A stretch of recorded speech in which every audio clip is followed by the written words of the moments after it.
بسم اللہ الرحمن الرحیم۔ السلام علیکم۔ ابن العربی فاؤنڈیشن میں خوش آمدید۔ اپنی کتاب الاسراء کے حوالے سے پچھلی ویڈیو میں ہم نے شیخ کے کلمات کو پڑھا تھا۔ ابھی ہم صفت روح کلی کے حوالے سے جو شیخ مکالمہ کر رہے ہیں، جو بات کر رہے ہیں، اور اس میں کیا کلمات لے کے آئی ہیں، کیا اسلوب ہے، کس طرح سے یہ بات چیت ہے، وہ آپ کو جو ہے وہ پڑھ کے سناتے ہیں۔ تو یہ بڑے مزے کی کتاب ہے، انشاءاللہ آپ کو اس سے کافی فائدہ ہوگا۔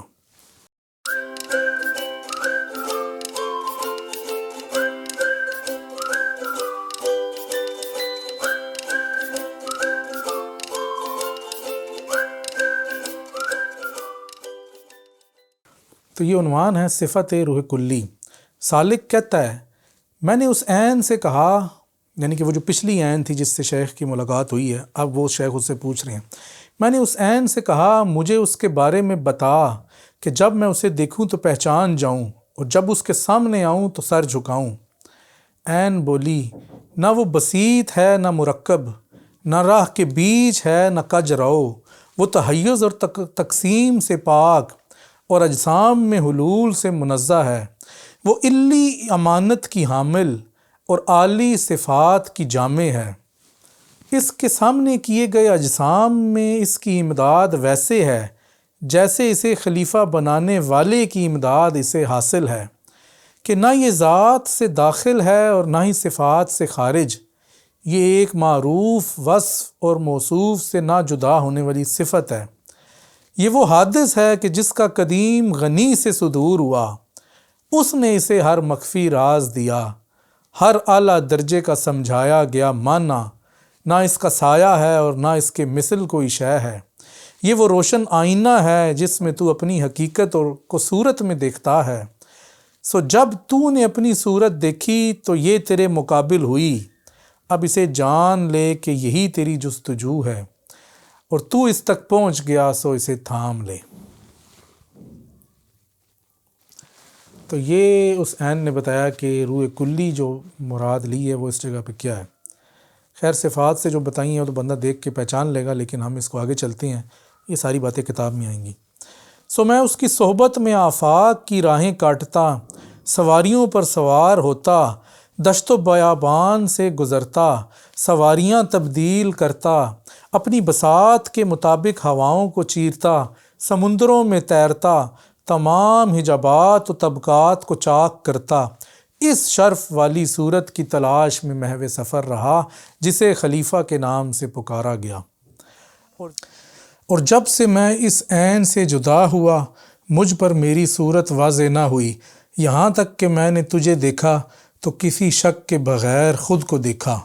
سو اب مجھے بتا کہ تو کون ہے، تیری حقیقت کیا ہے۔ یہ شیخ روح کلی سے سوال کر رہے ہیں۔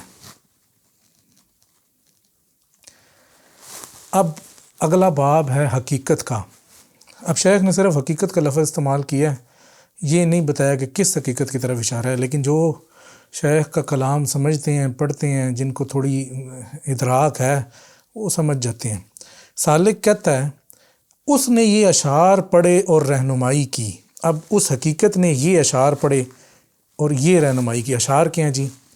اے مجھ سے میری حقیقت اور صورت کا پوچھنے والے، میں ہی وہ کتاب ہوں جسے اس حق نے مستور کہا، یہ لکھائی وجود کے صفحات میں لکھی ہے، اور تو اسے طور یعنی جسم کے اندر بند اور کھلی پاتا ہے۔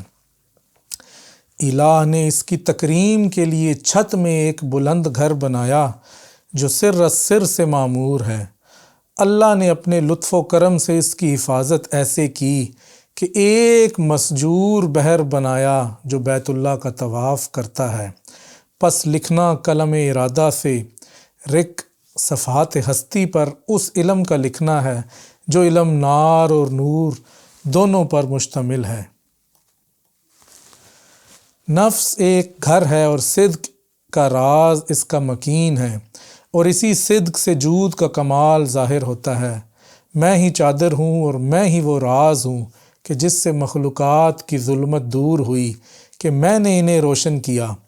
اب میرے وجود پر غور کر کہ ذات الہیہ سے یہ وجود حقیقی اور یقینی ہے، جبکہ مجھ سے غیر حقیقی اور غیر یقینی ہے۔ تو اب یہ صفت یعنی کہ اس حقیقت نے جو اپنے بارے میں چیزیں بتائی ہیں یہ وہ تھیں۔ اگلا کلام پڑھتے ہیں۔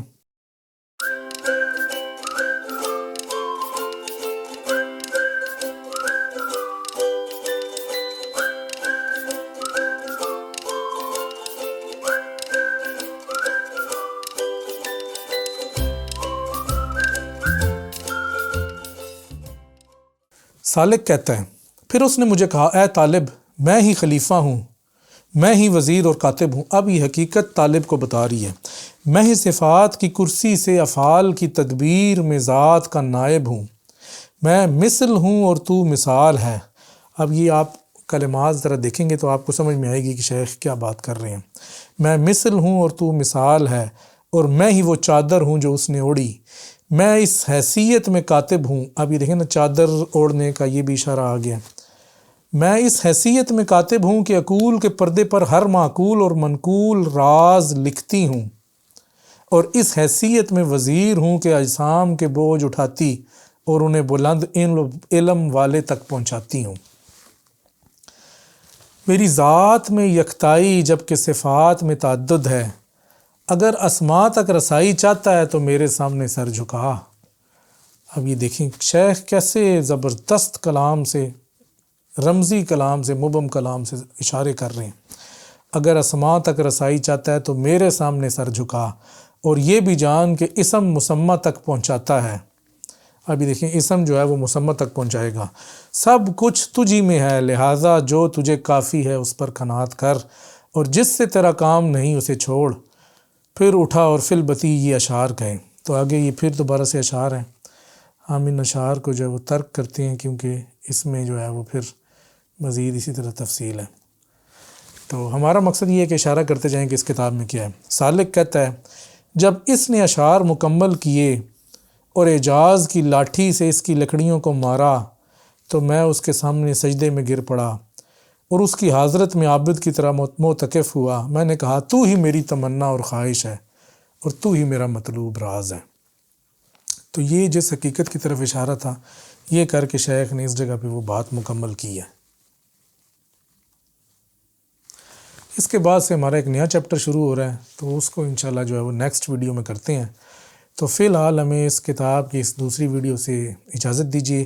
نیکسٹ ویڈیو کو یہیں سے شروع کریں گے اور دیکھیں گے کہ شیخ نے کس اسلوب میں، کن الفاظ میں کتاب الاسراء میں کس طرح سے بات کی ہے۔ اس وقت تک کے لیے آپ سے اجازت ہے۔ السلام علیکم ورحمۃ اللہ وبرکاتہ۔